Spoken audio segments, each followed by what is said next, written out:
আমাদের নওগাঁ জেলা পুলিশের ক্ষেত্রে এই জায়গার ক্ষেত্রে তাদের আন্দোলনের ক্ষেত্রেও আপনার তাদের যে এটা ছিল কোনো ধরনের সহিংসতা বা কোনো ধরনের আপনার বিষয় ঘটে নাই এই জায়গার ক্ষেত্রে।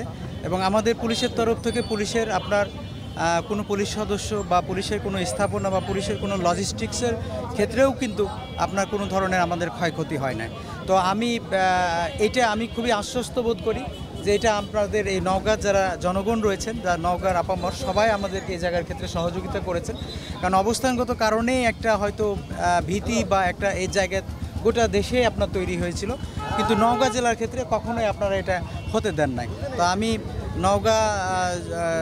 নওগাঁবাসীর জন্য সবসময় আমি তাদের কাছে কৃতজ্ঞতা জানাচ্ছি এবং একই সাথে আপনাদেরকে জানাচ্ছি যে আমাদের যে থানার যে নিয়মিত কার্যক্রম এটা আমরা সেনাবাহিনীর সাথে যৌথ টহলের মাধ্যমে আমরা এটা অব্যাহত রেখেছি। আমরা কয়েকদিন ধরে এটা চলমান রেখেছি এবং ফুল রিদমে আমাদের যে থানার কার্যক্রম আসলে নওগাঁ জেলাতে কখনোই নওগাঁর জনগণই আপনার এটা বন্ধ হতে দেয় না, এটা চলমান রয়েছে।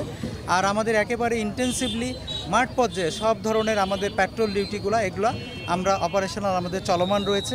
একই সাথে সাথে আমাদের যে ট্রাফিক ডিউটি আমাদের এটাও আমরা কিন্তু শুরু করেছি।